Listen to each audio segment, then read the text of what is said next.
সবাইকে আজকের লাইভের স্বাগত জানাই। আজকের লাইভ আজ থেকে লাইভের অনেক কিছু আলোচনা হবে এবং অনেক কিছু আমরা জানতে পারবো এই কারণে যে কালকে আমি রিভিউর যে ব্যাপারটা রেখেছি এবং তার আগে আমি এই যে বুদ্ধম শরণমের যেটা আছে, যেটা মেডিটেশনের ব্যাপারটা আছে সেটা করে নিচ্ছি। তারপরেই আমরা কিন্তু একটা একটা করে বিষয়তে যাব। ঠিক আছে, প্রথম 4 সেকেন্ড নিঃশ্বাসটা নেব, 7 সেকেন্ড হোল্ড করব, 8 সেকেন্ড ডাউন করব। 4 second, 7 second hold, 8 second down, আবার 4 second, 7 second hold, 8 second down, আবার 4 সেকেন্ড হোল্ড, তুলবো আমরা, 7 সেকেন্ড হোল্ড করব, 8 সেকেন্ড ডাউন করব, আবার 4 সেকেন্ড তুলবো, নেবো আর কি নিঃশ্বাসটা খুব slowly, 7 second hold, 8 second down, 4 second তুলবো, 7 সেকেন্ড হোল্ড, 8 সেকেন্ড ডাউন। আমরা যে বিষয়টা নিয়ে কথা বলবো বা যে জিনিসটার উপরে ফোকাস করব সেটা হচ্ছে ফার্স্টেশন। এই ফার্স্টেশন কথাটা বা ফার্স্টেশনের যে বিষয়বস্তুটা, এটা খুব ইন্টারেস্টিং এই কারণে যে আমরা কিন্তু এই ফার্স্টেশনটা অনেক সময় কি করি না, ফার্স্টেশনটা অনেক সময় বলে দিই এবং বলে দেওয়ার সঙ্গে সঙ্গে আমাদের মধ্যে অনেক কিছু বিষয়বস্তুগুলো আসতে শুরু করে। বিশেষ করে ফার্স্টেশনের উদাহরণস্বরূপ যদি আমি বলতে চাই বা উদাহরণগুলোকে নিয়ে যদি আমি ব্যাখ্যা করতে চাই, সবচেয়ে ভালো ব্যাখ্যা হবে এটাই। ধরুন আপনি স্কুলের রেজাল্ট বেরিয়েছে, ফার্স্ট সেকেন্ড থার্ড হয়েছে আপনার, হয়তো একই ক্লাসে পড়ে, আপনার বাচ্চা হতে পারেনি, তার বন্ধুরা হয়েছে ফার্স্ট সেকেন্ড থার্ড। আপনি আপনার বাচ্চাকে বলছেন, কি রে ফার্স্ট সেকেন্ড থার্ড হতে পারলি না, তার মধ্যে হতে পারলি না, কি এমন পড়ছিস, ওকে একটু বকাঝকা করলেন, ঠিক কথাই। কিন্তু আপনার মনের মধ্যে একটা ফ্রাস্ট্রেশন তৈরি হলো, তাহলে কি ঠিক মতো আমার বাচ্চাটা পড়লো না, তাহলে কি এই বছরটা একদমই পড়লো না, এই বছরটা কি তাহলে তার নষ্ট হয়ে গেল, পড়াশোনার ভেতরে তাহলে তার কি মন নেই, এত কিছু কথা ফ্রাস্ট্রেশন অনুযায়ী আপনাকে গিলে খেলো। আপনি সঠিক রুটটাকে ধরার চেষ্টা করলেন না এবং একটা হতাশা যেমন আপনাকে গ্রাস করলো, তার সঙ্গে সঙ্গে একটা ভয়ও গ্রাস করলো। ভয়টা কোথায় গ্রাস করলো না, ভয়টা এখানেই গ্রাস করলো যে আমার বাচ্চা হয়তো আর কোনোদিনই ভালো কিছু করতে পারবে না। এইটা থেকে সে কিন্তু আর ডেভেলপ করার জায়গাটা এলো না, কারণ ফার্স্ট্রেশনটা আপনাকে তখন কিন্তু ধরে নিয়েছে। যেহেতু ফার্স্ট সেকেন্ড থার্ড হতে পারেনি, যেহেতু সে কম্পিটিশনে আঁকা হোক, সেটা নাচ হোক বা যোগা হোক, যে কোনো কম্পিটিশনই হোক, সেখানে গিয়ে ভালো কিছু করতে পারেন, তাই আপনার মধ্যে একটা ফার্স্ট্রেশন কাজ করতে শুরু করে দিল, যে ফার্স্ট্রেশনটা আপনাকে আর কাজ করার, নতুন কিছু করার কাজই দেবে না। আমরা ভয়টা সেখান থেকেই তৈরি করছি। আমি এমন একজন মানুষকে আজকে আপনাদের সামনে নিয়ে আসব, যে মানুষটা সম্বন্ধে আমি আজ থেকে একটা অ্যানালিসিস করব আপনাদের সঙ্গে এবং আপনাদের ভেতরেই সেই মানুষটা আছে, সেই মানুষটাকে আমি জাগাবার চেষ্টা করব। এটাই আমার চ্যালেঞ্জ। আজ থেকে নতুন চ্যালেঞ্জ আমি নেব, যে দেখি আপনাদের মধ্যে সেই মানুষটাকে জাগাতে পারি কিনা। সেটা হচ্ছে সবচেয়ে বড় চ্যালেঞ্জ থাকবে আমার মধ্যে। সেই মানুষটা জেগেছে কি জাগেনি সেটা তো পরের কথা, আপনাদের মধ্যে সেই মানুষটাকে জাগাতে পারি কিনা সেটাই হচ্ছে আমার কাছে সবচেয়ে বড় চ্যালেঞ্জ। এবং এই ফ্রাস্ট্রেশন থেকে যে ভয় তৈরি হয়, সেই ভয়ের সবচেয়ে আর একটা বড় উদাহরণ হচ্ছে, যদি আমি দিই, সেটা হচ্ছে আমাদের ছোটদের, বড়দের, মাঝারিদের সবারই ভূতের ভয়। এই ভূত কথাটা খুব গুরুত্বপূর্ণ, জানেন তো। মানে আমি এই ক্যামেরায় বলছি যে আমি খবরের কাগজে এখনো পর্যন্ত মনে হয় আমার হয়তো চোখে পড়েনি, বা হয়তো যদি পরে অতটা মনে নেই।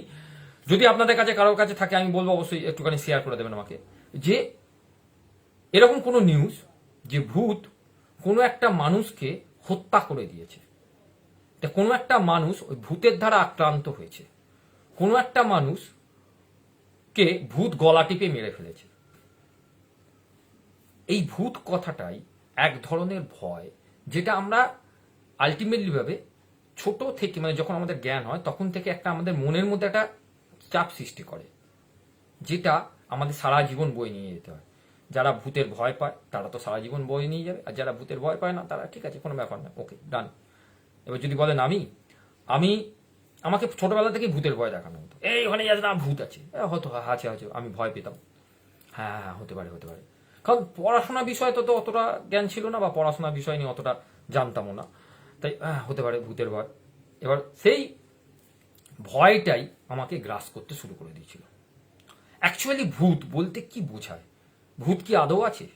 আমি সায়েন্স বা আদার্স কোনো খাতে কেউ বলবে হ্যাঁ আছে, আমি দেখেছি, যদি কেউ দেখে থাকেন তার স্ট্রাকচারটা একটুখানি দরকার আমার, কিরকম দেখতে আর কি।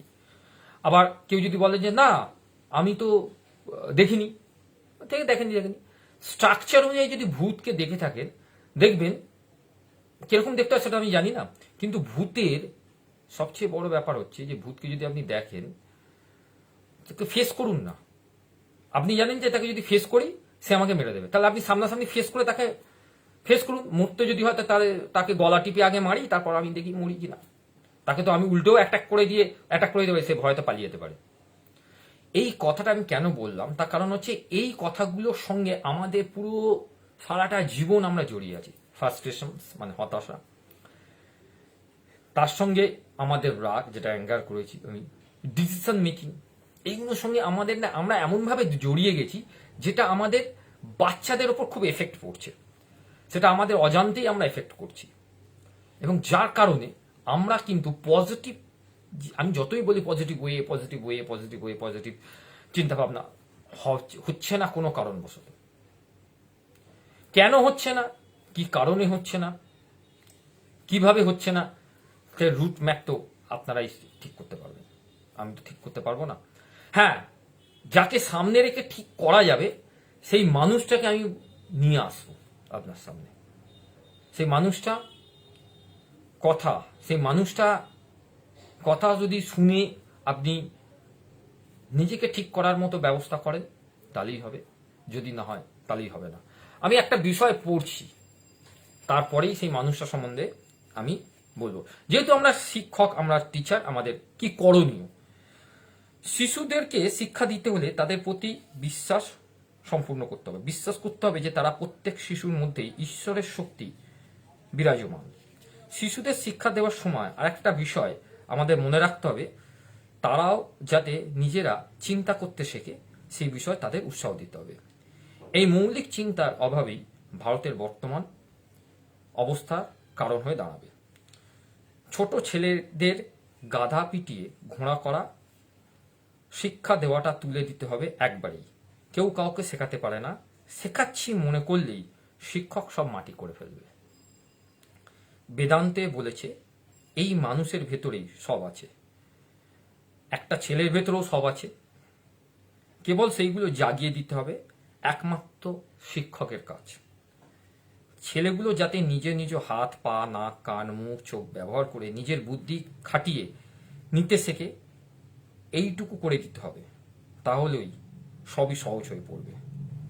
শিক্ষকের কাজ কেবল পথ থেকে সব অন্তরায় সরিয়ে দেওয়া। আমি যেমন সব সময় বলে থাকি, অপরের অধিকারের হাত দিও না, তাহলেই সব ঠিক হয়ে যাবে। অর্থাৎ আমাদের কর্তব্য রাস্তা সাফ করে দেওয়া। আমি যার কথা বললাম তিনি আমাদের মধ্যেই আছেন, তিনি হচ্ছেন ইনি স্বামী বিবেকানন্দ। বইটার নাম হচ্ছে আমার ভারত অমর ভারত। সত্যিই কি আমরা আমার ভারতে আছি? যদি বলে হ্যাঁ আমরা ভারতবাসী, বলেই যে গর্ববোধ করি আমরা ভারতবাসী, তাহলে গর্ববোধটা কোনো না কোনো জায়গায়, কোনো না কোনো ক্ষেত্রে আমাদের মধ্যে একটা পজিটিভ ওয়ে কি তৈরি করছে না? আমার টার্গেট বা আমার চ্যালেঞ্জ হলো এই বইটাকে, অর্থাৎ এই যে বই আমার ভারত আর অমর ভারতের স্বামী বিবেকানন্দের যে বলে গেছে, বা স্বামী বিবেকানন্দ যা যা লিখে গেছে, বা স্বামী বিবেকানন্দ যা যা করে গেছে, সেইগুলোকে নিয়ে অ্যানালিসিস করে আপনাদের ভেতরে, প্রত্যেকটা মানুষের ভেতরে যে একটা মানুষ লুকিয়ে আছে, সেই মানুষটাকে জাগিয়ে তোলা। হয়তো কোনো কারণবশত সেই মানুষ ঘুমিয়ে পড়েছে, সেই মানুষটাকে জাগিয়ে তুলতে হবে। আমার মধ্যে জেগেছে কি জাগেনি সেটা তো সময় বলে দেবে। আপনাদের মধ্যে জাগবে কি জাগবে না সেটাও সময় বলে দেবে। আজ থেকে এই মানুষটার সঙ্গে আমরা চলবো। আমার লাইফে যারা যারা আসবেন, আমি কথা দিচ্ছি আজ থেকে এই মানুষটাকে সামনে রেখে আমি এগিয়ে যাব। থাকা না থাকাটা আপনাদের উপর, সিদ্ধান্তটা আপনাদের। কারণ আপনারা চয়েস করবেন, আপনারা বাচ্চাকে কোন শিক্ষায় শিক্ষিত করবেন, এনার শিক্ষায়, না মোবাইলের রিলস, ফেসবুকের রিলস, হোয়াটসঅ্যাপ বা আদার্স কোনো লাইফে আমাকে কমেন্ট করবেন, আমাকে এটা বলে দেবেন, আমাকে সাবস্ক্রাইব করবেন, সেই সব কাহিনী বা আদার্স কোনো এটসেট্রাতে, সেটা আমি বলবো না। আপনাকে ডিসিশন নিতে হবে, আপনি কাকে চয়েস করবেন, একে না সোশ্যাল মিডিয়ার নেটকে, সোশ্যাল মিডিয়ার গেমসকে, কাকে চয়েস করবেন? কারণ আমি এই যে লাইফটা করছি, এই লাইফে এই মানুষটা থেকে পজিটিভ এনার্জি আমার গ্রো হচ্ছে। যদি আপনাদের মনে করেন যে আপনাদের বাচ্চাদের মধ্যে সেই পজিটিভ এনার্জিটা আপনারা গ্রো করবেন, তাহলে অবশ্যই আমার লাইফে আপনারা থাকবেন, যত কষ্টই হোক না কেন। জাস্ট 10 থেকে 15টা মিনিট আমি কথা দিচ্ছি যে এই মানুষটার কে আজও বেঁচে আছেন, এই মানুষটা, সেটা আমাদের মধ্যে আছে, আপনার মধ্যে আছে, আপনাদের বাচ্চাদের মধ্যে আছে, শুধু জাগিয়ে তোলার অপেক্ষা। যেটা উনি বলে গেছেন যে ওঠো জাগো, এই ওঠো জাগোর কথা অর্থ হচ্ছে যে আমাদের ভেতরের যে ঘুমন্ত অবস্থাটা আছে না, সেটাকে জাগিয়ে তোলা। স্কুলে কি পড়াচ্ছে, স্কুলে কেন পড়াচ্ছে না এর বিষয়, বা স্কুল কিভাবে পড়াচ্ছে, বা স্কুলে আলো ভালো কিভাবে পড়ানো হবে, হ্যান হবে তেন হবে, আমি এত কিছুতে যাব না। আমি কিন্তু এনাকে সামনে রেখে এগোবো। ইনি যা যা বলে গেছেন, যেমন এই যে শিক্ষার যে কথাগুলো আপনাদেরকে বললাম, যে একটা শিক্ষকের কাজই হচ্ছে রাস্তাটাকে পরিষ্কার করা, সেটা আমি করে যাব। আমি আমার রাস্তাটাকে পরিষ্কার করে যাব। বাকি সেই রাস্তায় আপনারা হাঁটবেন, আপনাদের সঙ্গে আপনাদের বাচ্চারা হাঁটবে না, আদৌ হাঁটবেন না, সেই চয়েস তো আপনাদের। কারণ কালকে যেটা নিয়ে কথা বলেছি, অ্যাঙ্গার, যেটা রাগ, হয়তো অনেকে বলবেন স্যার আপনি তো রেগে খুব কথা বলেন, আমি তো আমার বাবা ওই লাইফে দেখি না, আমি রেগে কথা বলি না, আমার অ্যাটিটিউডটাই হচ্ছে এরকম। যদি স্বামী বিবেকানন্দকে যারা ভালো করে ফলো করেছেন, বা স্বামী বিবেকানন্দকে যারা ভালো করে জানেন, বা তাদের বই অ্যানালিসিস করে পড়েছেন, উনি কিন্তু ম্যাক্সিমাম সময় ওনার এনার্জি লেভেলটা ওনার থেকে ভাইব্রেট হতো। আমি সেই এনার্জি লেভেলটাকে ধরেছি। বলবেন ওনার সঙ্গে, হ্যাঁ, আমি ওনাকে সবসময় মনে করি আমার ভেতরে উনি আছেন, এবং আমি সবসময় দেখি, যখনই আমি লাইভ করি বা লাইফের করার আগে অনেক সময় আমি ওনার ছবির দিকে হোক বা ওনার লেখা হোক, আমি মিনিমাম 10 থেকে 15 মিনিট পড়ি বা ওনাকে ফিল করি। তার একটাই কারণ যে এনার্জিটা আমার খুব দরকার, এবং সারাদিন আমি খুব এনার্জেটিক থাকি। তাই এনাকে ছাড়া এগোনো, পথ দেখানো, নতুন ভারত তৈরি করা, নতুন সমাজ তৈরি করা পসিবল নয়। পসিবল এই কারণে নয় যে আমরা এনাকে ভুলতে বসেছি। বলবেন স্যার কি বলছেন, কি ভুলতে বসেছেন? 12ই জানুয়ারি পালন করি, শুধু 12ই জানুয়ারিটাই পালন করি, বাকি সময় কিছু পালন করি না। ওই যে এখানে যে কথাটা বললো যে বাচ্চাদের মধ্যে নতুন বুদ্ধিকে তৈরি করতে হবে, নতুন বুদ্ধির বিকাশ করতে হবে, সেটাই তো আমরা করি না। আমরা কি করি, টিউশনের কাছে দিয়ে দিচ্ছি, একটা বই দিয়ে দিলাম, তাকে বললাম তুমি ওখান থেকে পড়ে মুখস্থ করে ওটা খাতায় লিখে দাও। ওটা মুখস্থ করে সে খাতায় লিখে দিল, 10-এ 10 পেয়ে গেল। প্লাস আপনার বাচ্চা কি করলো, ওটা মুখস্থ না করে খাতায় লিখলো না, সে তার নিজের মধ্যে বুদ্ধি করে লিখলো, সেখানে হয়তো একটু কম নাম্বার পেলো। আপনি বললেন দেখেছিস তুই পড়াশোনা করিসনি, দেখ ওই ছেলেটা 10-এ 10 পেয়েছে বা ওই মেয়েটা 10-এ 10 পেয়েছে, আপনার মধ্যে সেই ফার্স্ট্রেশনটা কাজ করতে শুরু করে দিল। আপনি বুঝলেনই না যে ও কি করতে চাইছে। হয়তো এখন ওর পক্ষে এই বোঝাটা খুব শক্ত যে আমি কি করতে চাইছি সেটা বাড়ির লোকরা বুঝলো না। আগামী দিনে ও যেটা করতে চাইছে সেটা যখন আপনারা বুঝবেন তখন অনেক লেট হয়ে যাবে। কারণ ওকে বোঝার মতো জায়গাটা হয়তো তৈরি করতে হবে আপনাদের। তাই বলছি যে একে বোঝার মতো আমি একে নিয়েই এগোবো। তাতে আমার লাইফে কজন থাকবে কি থাকবে না সেটা তো পরে বলে দেবে। আমার ভিউজ আপনারা শেয়ার করবেন কি করবে না সেটা পরে বলে দেবে। কারণ আমি এইটুকু গ্যারেন্টি দিচ্ছি যে এনাকে যদি আমি কন্টিনিউ করে যাই, অনেকে যদি আমি কন্টিনিউ ফিল করে যাই বা আপনাদেরকে যদি ফিল করাতে পারি এনাদেরকে দিয়ে, আপনাদের বাচ্চাদের মধ্যে সেই পজিটিভ এনার্জিটা গ্রো হবেই। আর পজিটিভ এনার্জি গ্রো হলেই আপনাদের বাচ্চাদের মধ্যে যে নেগেটিভ এনার্জিটা আছে, নেগেটিভ এনার্জি বলতে মোবাইল ফোন দেখা, মোবাইলে রিলস করা বা অস্থিরতা, অমনোযোগিতা আস্তে আস্তে আস্তে আস্তে কমতে শুরু করে দেবে। এটাই হচ্ছে বেস্ট মেডিসিন, যে মেডিসিনটা আমি বিভিন্ন বই পড়ে বিভিন্ন জায়গা রিসার্চ করে আবিষ্কার করেছি মানে উনি তো আগেই আবিষ্কার করে গেছেন। আমি এই বিষয়টা আপনাদের সামনে তুলে ধরব, প্রতিদিন কিছু না কিছু লাইনের কমেন্ট দিয়ে আমি শুরু করব আপনাদের প্রতি লাইফ আমি শুরু করব, প্রতিদিনের লাইফ আমি শুরু করব, কারণ দ্যাট ইজ মাই চ্যালেঞ্জ, যে এটাকে আমি ক্রিয়েট করতে পারি কি পারি না। আপনাদের মধ্যে যে ফার্স্ট্রেশন আছে সেই ফার্স্ট্রেশনটাকে আমি সরাতে পারি কি সরাতে পারি না, সেটাই দেখার আছে, সেটাই দেখব। আর লাইফে প্রত্যেককেই বলে রাখছি, বা এটা আমার রিকোয়েস্ট বলতে পারেন আপনাদের কাছে, যে অবশ্যই লাইক করছেন আপনারা যারা যেখান থেকেই আছেন, সেখান থেকে একটা জাস্ট জায়গার নামটা লিখে আমাকে লাইফে পোস্ট করবেন, তাতে আমার পক্ষে সুবিধা হবে যে কে কোথা থেকে দেখছে। তাহলে আমার পক্ষে সেখানে অনেকেই আমাকে অনেক জায়গায় যেতে বলছে, সব জায়গা তো যাওয়া সম্ভব নয়। আমি আগে দেখবো যে আমার লাইফে কারা কারা আসে, সব অবভিয়াসলি সেই সব জায়গাতেই আমি যাব, এবং সেখানে একটা সেমিনার করা হোক বা একসঙ্গে বসে কোনো বিষয়ে আলোচনা করা হোক, সেইগুলো আমি করার চেষ্টা করব। অবশ্যই আপনারা শুধু সেই জায়গাটার নাম লিখে দেবেন, যাদেরকে পরিচিতি আছে তারাও লিখবেন, যারা পরিচিতি নেই তারাও ব্যাপারটা লিখবেন। হয়তো লাইভে কেউ আসতে পারছেন না, যখন আমার ভিডিওটা আপনারা দেখছেন ইউটিউবে দেখুন বা আদার্স পরে দেখুন, কমেন্টে অবশ্যই সেই জায়গার নামটা লিখে দেবেন, যে অমুক জায়গা থেকে, হাই স্যার লিখে অমুক জায়গা থেকে করে দেবেন। তাহলে আমার পক্ষে বোঝা সুবিধা হবে যে আপনারা কোন কোন জায়গা থেকে দেখেন। কারণ কালকেও আমাকে প্রায় হুগলি ডিস্ট্রিক্টের একদম শেষ প্রান্তে খানাকুল থেকে 2জন কি 3জন মানুষ ফোন করেছিলেন, যে ওনাদের এই লাইভটা ওনারা কোন একটা থ্রু মারফত দেখেছেন, বা ওই লাইভ বলতে কি বলে ভিউটা ভালো লেগেছে। এই ধরনের আর কি অ্যাক্টিভিটিগুলো আমি একটু জানতে চাইছি। ঠিক আছে, আমি আজকের হোপ নোবনোর যে টেকনিক সেটা শুরু করব, এবং অবশ্যই একটা যে মিউজিকটা আমাদের চলছে সেই মিউজিকের সঙ্গে এবং আমার সঙ্গে প্রত্যেকে আই এম সরি আজকের দিনের জন্য, যেখানে প্রকৃতি, মানুষজন, প্রকৃতিতে থাকা সব জিনিস এবং প্রাণীদের সঙ্গে আমি খারাপ ব্যবহার করেছি, তার জন্য সরি চাইছি।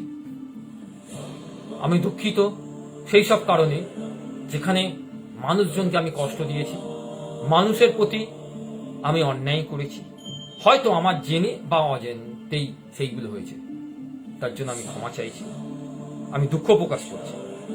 থ্যাংক ইউ ইউনিভার্স এই কারণে যে তুমি আমার সঙ্গে আছো, থ্যাংক ইউ ইউনিভার্স এই কারণে তুমি আমার মা বাবাকে ভালো রেখেছো, থ্যাংক ইউ ইউনিভার্স তুমি এই কারণে তুমি আমার সন্তানদের ভালো রেখেছো, থ্যাংক ইউ ইউনিভার্স এই কারণে তুমি আমার পরিবারকে ভালো রেখেছো, থ্যাংক ইউ ইউনিভার্স এই কারণে তুমি আমার দেশবাসীকে ভালো রেখেছো, থ্যাংক ইউ ইউনিভার্স এই কারণে তুমি আমার আশেপাশে থাকা প্রত্যেকটা বন্ধু বান্ধব প্রত্যেককে ভালো রেখেছো, থ্যাংক ইউ ইউনিভার্স এই কারণে আমার লাইফে যতজন মানুষ আমাকে দেখছে বা পরে দেখবে তাদেরকে ভালো রেখেছো, থ্যাংক ইউ ইউনিভার্স এই কারণে যে তুমি ভালো চিন্তাগুলোকে, ভালো মুহূর্তগুলোকে ধরে রাখতে পেরেছো এবং সেইগুলোকে সবার মধ্যে ছড়িয়ে দিতে পারছো। তোমার উজ্জ্বল আলো দিয়ে সকল অন্ধকারকে কাটিয়ে তুমি নতুন পথ দেখাচ্ছ, তার জন্য thank you. I love you universe এই কারণে তুমি দিন এবং রাত্রির মধ্যে সমতা বজায় রেখেছো, তুমি সমতা বজায় রেখেছো রোদ্দুর এবং বৃষ্টির মধ্যে, তুমি সমতা বজায় রেখেছো অক্সিজেন এবং কার্বন ডাই অক্সাইডের মধ্যে, যার জন্য আমরা নিঃশ্বাস নিতে পারছি, আমরা বেঁচে আছি, সকল প্রাণী এবং উদ্ভিদ জগৎ বেঁচে আছে। তোমার জন্য জীবচক্র, জলচক্র, নাইট্রোজেন চক্র সবকিছু ব্যালেন্স আছে, সে ব্যালেন্স তুমি ক্রিয়েট করেছো, তার জন্য অসংখ্য অসংখ্য ধন্যবাদ তোমাকে। অর্থাৎ ইউনিভার্স ছাড়া তো কিছু হয় না ইউনিভার্সের মধ্যে, অর্থাৎ যাওয়ার আগে লাইভ শেষ করার আগে আর একবার রিপিট করে দিই, সেটা হচ্ছে আমি এই মানুষটার সঙ্গে নতুন করে লাইভ শুরু করব কাল থেকে। এই মানুষটার সঙ্গে আপনারাও জড়িয়ে আছেন, এই মানুষটার সঙ্গে আপনাদের প্রত্যেকটা মুহূর্ত জড়িয়ে আছে, যেটা আপনারা ফিল করতে পারছেন না।